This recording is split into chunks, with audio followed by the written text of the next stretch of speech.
Hey guys, it's Tom here again. Today's review is going to be for Shame, directed by Steve McQueen, written by Steve McQueen and Abby Morgan and starring Michael Fassbender and Carey Mulligan. Brandon, played by Michael Fassbender, lives in New York. He's got a great job, a great life, apartment, he's got loads of money, but he's suffering from a sex addiction, which is an issue, and he's having to deal with that and his life and balance them very carefully. He's so far managed to do it very successfully and he's functioning quite well on that knife edge, but anything could tip it over the edge, and so when his sister, played by Carey Mulligan, called Sissy, comes on the scene, who's carrying her own baggage with her and bringing back their past, their relationship, it kind of causes a few problems.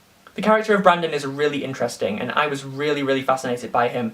When you first meet him, he's lying on his bed, he's looking up at the ceiling, and he looks dead behind the eyes, there's no emotion there, and you can tell that he feels, as the title would suggest, shame, and he has no intention of changing it. He just gets up and goes on about his day.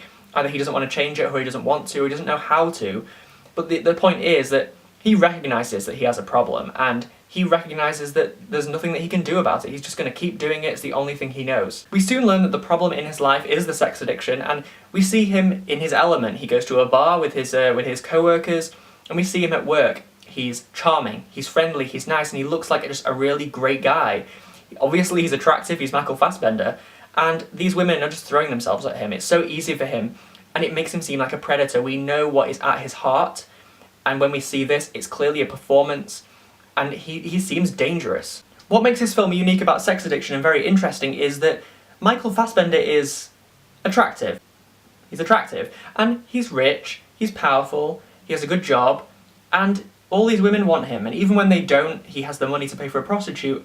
Everything is there. Everything is around him all the time. And it's as if a heroin addict was walking down the street and people were just giving them free heroin. It wouldn't happen. And so it's so fascinating to see that this individual, even if he wanted to escape it, there is absolutely no way, because it's all around him, tempting him all the time. And having him be that beautiful and attractive and rich and powerful really brought that point home. Brandon's life is clearly hanging on a knife edge. Everything is really precariously balanced, very carefully, and any little tiny detail can push it over the edge. And so when Carey Mulligan comes in, who plays Sissy, his sister, it really causes a great level of conflict with himself, his own relationship with himself, his own relationship with the people around him and his sister, and it pushes him into places that he hasn't yet gone to. The most fascinating thing to me actually was the relationship between Brandon and Sissy in this film. I think it was such a fascinating relationship. The way that they meet again earlier on in the film is very odd, it's strange, it's a little bit awkward. They're kind of eerily close, and they're comfortable with just talking to each other in the environment that they're in. And then the way that we watch their relationship play out, you understand that he feels a lot towards her, and she clearly loves him as well.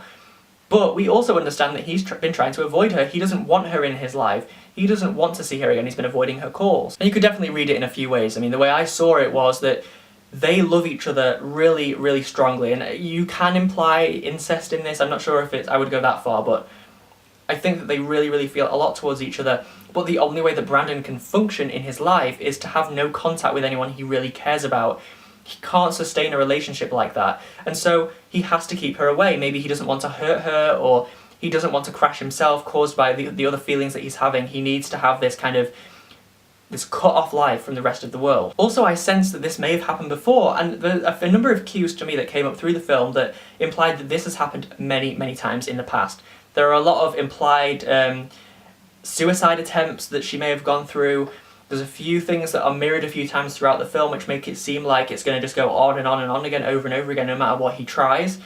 And so you get the impression that these two characters have been through all this before in almost exactly the same kind of situation. And so he knows it, and there's nothing he can do about it, all the amount he tries, and it's just heartbreaking to watch. Another thing I loved about the film and their relationship is how much it shows and doesn't tell. We don't learn anything about their relationship in the past. We don't know what's happened to them between themselves, or in their childhood, or what's happened to them. Clearly something's happened because they're both so screwed up. But we never learn exactly what it is. We just have to work it out for ourselves and read into it what we want to read into it. In reality, you're not going to have people telling you their backstory, so it was interesting to be able to just watch two people on screen who have clearly gone through something, and you can work out exactly what that is for yourself. Now I'll get onto a few things I wasn't so keen on. First of all, the music. I wasn't a fan of the music, and it's not used very much actually, but there are a couple of places where it is used, and it's very loud, it's very obnoxious, and you can't help but notice it. I believe it's the same music as in the trailer. And for a film that's very quiet and subtle and below the surface, it didn't need that overpowering music on those sequences, it just took me out of the film. Another issue I had was the release of emotion scene, which seems to have happened in a couple of films this year, namely Sleeping Beauty. Not a very good film. For a film that's been really under the surface and dealing with emotions that are hidden and are being purposely held back from other people, to have a scene where the camera is set down at knee level and then Michael Fassbender walks down a dock up to it and then collapses onto the floor and starts crying, it felt very performed. And Michael Fassbender delivers the sequence very, very well. He's very good here, but the way that it was set up and the way that it was scripted in that way just felt very performed and just unnecessary in this film. Lastly, I wanted to talk about Steve McQueen's use of long takes. If you don't know, if you haven't seen any of his films, Steve McQueen is a big fan of putting his camera down and allowing the scenes to just play out in front of it, without cutting for a long time. Now that might last for 5 or 10 minutes, without cutting. It also might last for 20-25 minutes, as it did in the talking across the table scene in Hunger. Now there aren't any scenes as long as that, without cutting, in this film, but there are a number of noticeable scenes that last for quite a long time.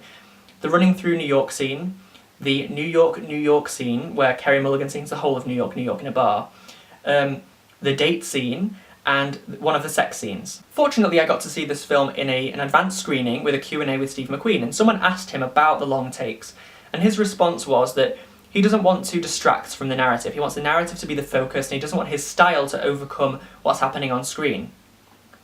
Bullshit. Either A, he's lying, B, he's lazy, or C, he doesn't understand what it is to be unobtrusive. Putting your camera down for 20 minutes without cutting is a stylistic choice. If you watch that scene, you will notice that the camera hasn't cut for a while, and you will be distracted. You will be taken out of the film. To say that this is to be unobtrusive is false. Now, for different reasons than Steve McQueen intended, I actually liked some of the long takes. I think, for example, the scene where Brandon is talking to a girl from his office, they're having a date, it works because you're put in the position of Brandon. You are distracted like he's distracted. You are thinking about other things, and you are having to sit through a conversation that you don't really want to sit through, and you are being forced to deal with it. This is comparable to a scene in Hunger, for example, where a guard sweeps a whole corridor from the end to the other end, and we have to watch as he does the whole corridor. And while it might be a little bit boring, by the end of it we really understand what these people are having to do. However, some scenes, like watching Carey Mulligan sing the whole of New York, seemed a little bit much, and the running through New York scene was a stylistic flourish. Ultimately, this film is full of fantastic performances. Michael Fassbender is unbelievable. It's probably the best I've ever seen him, and that's saying something. I mean, he always surprises me. Carey Mulligan plays a really interesting dark character that she's not used to and does it incredibly well with loads of depth as usual. It's just that I'm not completely sold on Steve McQueen. I think if he would have got some lesser actors, the film wouldn't have been as good, anywhere near as good really. It's more about Michael Fassbender. He is really the glue that holds this film together. I'm going to give it a 4 out of 5. So whether you agree or disagree with anything I've said in the review, or just want to say anything at all, please leave a comment down below. I'll definitely try and get back to you. Like my video, and if you haven't already, then subscribe. Thanks for watching.